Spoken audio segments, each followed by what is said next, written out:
देखिए, अच्छा Coulomb's law हमेशा याद रखना है, तब ना पोजीशन वेक्टर का टर्म होगा। कूलम्ब्स लॉ क्या है? कूलम्ब्स लॉ है द फोर्स ऑफ अट्रैक्शन और repulsion between two charges is directly proportional to the product of their charges and inversely proportional to the square of the distance between them. अब इसको position vector के term में मैं बता रहा हूं। ये देखिए, ये मान लीजिए x है, x एक्सिस है, ये y एक्सिस है और ये z एक्सिस है। तीन एक्सिस है, x y और z एक्सिस है। मान लीजिए कि यहाँ पर एक पॉइंट है A और यहाँ पर एक पॉइंट है B। यहाँ पर चार्ज Q1 है और यहाँ पर चार्ज Q2 है। पॉइंट ए का पोजीशन वेक्टर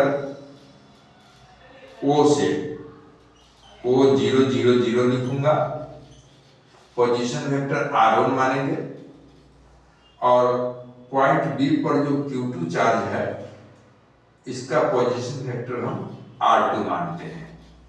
ठीक है, अब देखो बेटा, ये जो है Q1 है, यहाँ Q1 लिखते हैं, इधर इसको थोड़ा ठीक कर देते हैं, ए और बी लिख देते हैं।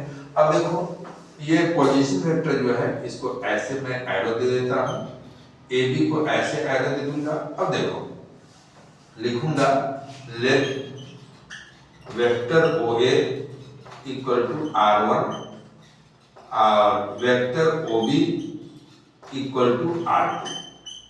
ये मैंने लिख दिया। अब देखो, according to triangle rule of vector addition, triangle rule क्या करता है? अकॉर्डिंग टू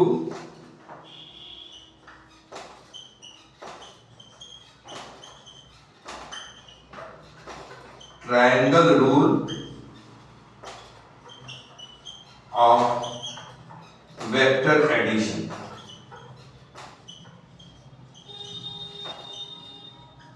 यह है vector OA plus vector AB equal to vector OB। तो therefore vector AB equal to vector OB minus vector OA।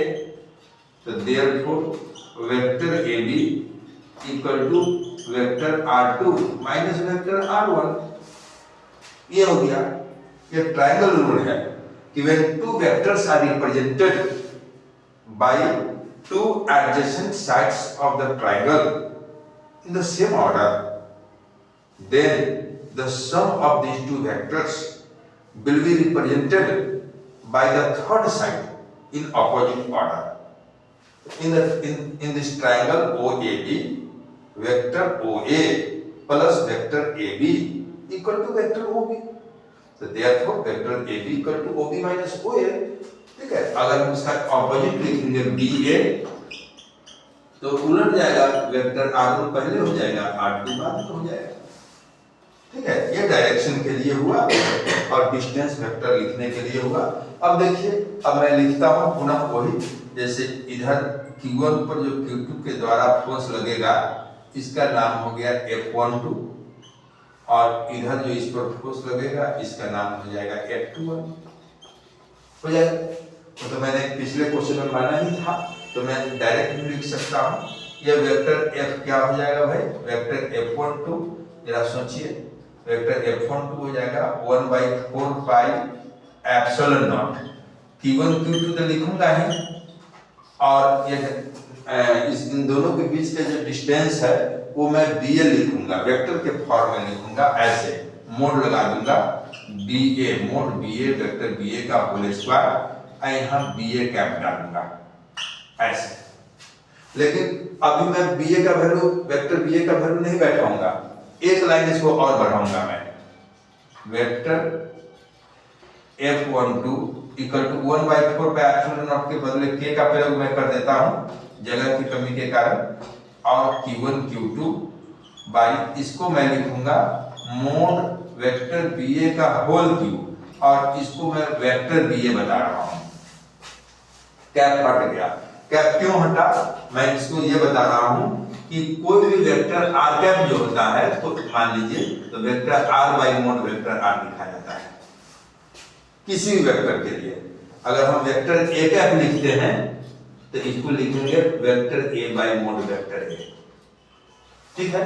तो यहाँ वेक्टर ba कैप है ना, सॉरी ba कैप है तो vector ba by mod vector ba हुआ, वो mod vector ba को इससे मल्टीप्लाई कर दिए तो q हो गया। अब मैं इसका वैल्यू बैठाऊंगा तो ये हो जाएगा F12 equal to k q1 q2 by mod ba का वैल्यू कहाँ है, ba का वैल्यू है r1 माइनस r2, तो मैं लिखूंगा vector r1 minus vector r2 का पावर मोड का पावर 3 और यहाँ भी लिख दूंगा vector r1 minus vector r2, ठीक है। सिमिलरली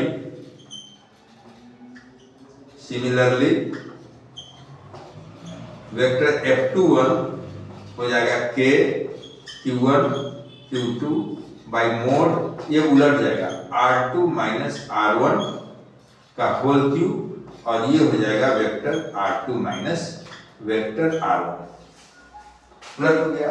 इसमें अगर मैं माइनस कॉमन ले लूंगा तो फिर वही चीज आ जाएगा, माइनस कॉमन ले लूंगा, अभी जगह नहीं है मेरे पास, लेकिन अगर मैं उसको ऊपर वाले को मिटाता हूं उस लाइन को, और यहीं पर मैं बता रहा हूं कि माइनस में कॉमन लेने जा रहा हूं, यहां पर vector F21 equal to minus k q1 q2 by mod, इसको भी उलट कर मैं लिख दूंगा mod vector r1 minus r2 का होल क्यूब और इधर हो जाएगा vector r1 minus vector r2। अब आप देखिए कि वैल्यू किसका है, ये वैल्यू वेक्टर F12 का है, इक्वेशन 1 इसको हम मान लेते हैं, यहाँ लिख देंगे imply that vector F21 equal to minus vector F12। हो गया कि नहीं हो गया फ्रॉम इक्वेशन 1। तो देयरफॉर वेक्टर